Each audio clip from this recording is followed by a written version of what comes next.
বাজারে যেতে বাজারে মানুষ জিনিসপত্র কিনতে পারে নাই, রমজান মাসে ঠিক মতো রোজা রাখতে পারে নাই, ইফতার করতে পারে নাই, অর্থ খেয়ে না খেয়ে মানুষ রোজা রেখেছে। আমাদের এই মুসলমানগণ, অত্র এলাকার মুসলমানগণ অনেক কষ্ট করে নিপীড়ন নির্যাতনের মধ্যে রমজান মাস পার করেছে। ঈদের সময়, ঈদের দিন ঠিক মতো ঈদও করতে পারে নাই। অনেক সময় হুলিয়া নিয়ে, মামলা নিয়ে, হুলিয়া নিয়ে ঈদের দিনও বাড়ি ছাড়া থাকতে হয়েছে, থাকতে হয়নি। আমাদের পরিবার পরিজনের সাথে আমাদের ভাইরা ঈদ করতে পারে নাই, আমাদের মুরব্বীরা অনেকেই ঈদ করতে পারে নাই। আজকে আমরা সেই দিন আমরা পার করে আসছি, কিন্তু এতদিন পরেও কিন্তু আমাদের হাসিনা চলে গেছে, ফ্যাসিবাদের পতন হয়েছে। আমাদের আজকের দিনে আমরা ছাত্র জনতাকে আমরা স্মরণ করি, যারা প্রাণ দিয়েছে, যারা রক্ত দিয়েছে গণতন্ত্রের জন্য, এই স্বাধীনতার জন্য, আমরা স্বাধীনভাবে কথা বলবো সেই জন্য। এবং গত 15 বছর সরকার উপজেলায় যারা নির্যাতিত হয়েছে, আলেম ওলামারা বিভিন্ন পর্যায়ে, আপনার মনে আছে 5ই মে আপনার ঢাকায় যে গিয়েছিল আমাদের আলেম ওলামারা, তাদেরকে নির্যাতন করা হয়েছে, তাদেরকে রক্তাক্ত করা হয়েছে, তাদেরকে আহত করা হয়েছে, নিহত হয়েছে।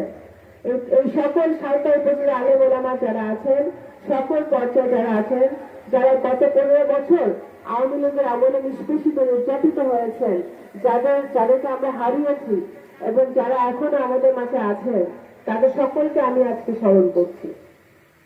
আজকে ষড়যন্ত্র থেমে নাই বন্ধুগণ, একটা কথা মনে রাখতে হবে, ফ্যাসিবাদ চলে গেছে, কিন্তু ফ্যাসিবাদের দোসররা এখনো প্রত্যেকটা ইউনিয়নে, প্রত্যেকটা ওয়ার্ডে ঘাপটি মেরে বসে আছে আমাদের ভিতরে বিভেদ সৃষ্টি করার জন্য। সেটা আপনাদের বুঝতে হবে, ঠিক ঠিক বললে হবে না, বুঝতে হবে, বুঝতে হবে। কারণ এই ষড়যন্ত্র গভীর ষড়যন্ত্র, তারা যদি আমাদের নিজেদের মধ্যে ঢুকে, বিএনপির মধ্যে ঢুকে, বিএনপি ভাইদের মধ্যে ঢুকে, যারা আমরা ধানের শীষের সৈনিক, শহীদ জিয়া সৈনিক, কে এম ওবায়দুর রহমানের সৈনিক, জনাব তারেক রহমানের সৈনিক, বেগম খালেদা জিয়ার আদর্শ নিয়ে আমরা যারা রাজনীতি করি, জিয়ার আদর্শ নিয়ে যারা রাজনীতি করি, তাদের মধ্যে এই ফ্যাসিবাদের দোসররা ঢুকে দুষ্টামি করে, শয়তানি করে নিজেদের মধ্যে বিভেদ সৃষ্টি করতেছে আমাদের। সেটা কোনোভাবেই আমাদের করা যাবে না। আমাদের প্রখর দৃষ্টি রাখতে হবে, সজাগ দৃষ্টি রাখতে হবে যে কোনোভাবেই যেন তারা আমাদের মধ্যে ঢুকে আমাদের মধ্যে কোনো গোলযোগ সৃষ্টি করতে না পারে। ইতিমধ্যে তারা বিভিন্ন ইউনিয়নে সৃষ্টি করার চেষ্টা করছে, আপনারা জানেন, কষ্ট সৃষ্টি করছে, কিন্তু সেটা যে কোনো মূল্যে আমাদের রোধ করতে হবে, প্রতিরোধ করতে হবে। দরকার হলে এর বিরুদ্ধে আমাদের সকলকে ঐক্যবদ্ধ হয়ে মাঠে নামতে হবে। কারণ আমরা এতদিন কষ্ট করে এসেছি। দেখেন, আমার বাবা রাজনীতি 2007 সালে আমার বাবা ইন্তেকাল করেছে। এতগুলো বছর আমরা পার করে এসেছি। আমি আপনাদের বিপদে আপদে আপনাদের পাশে থাকার চেষ্টা করেছি। আমি জানি না কতটুকু পেরেছি, আমি থাকার চেষ্টা করেছি।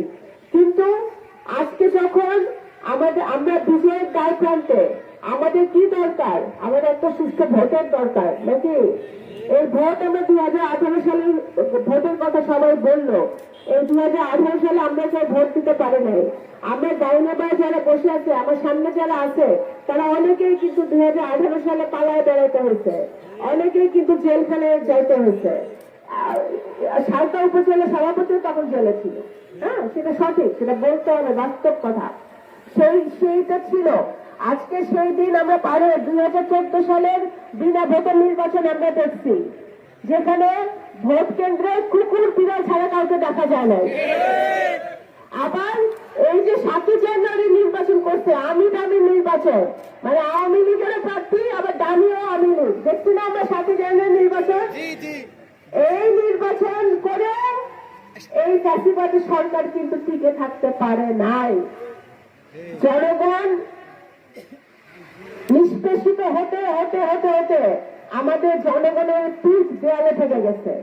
যখন সারা বাংলাদেশের জনগণ মাঠে নেমে আসছে, রাস্তায় নেমে আসছে এই গণতন্ত্রের জন্য, কথা বলার অধিকারের জন্য, গুম খুনের বিরুদ্ধে, এই অত্যাচারের বিরুদ্ধে, তখনই এই ফ্যাসিবাদের পতন হয়েছে।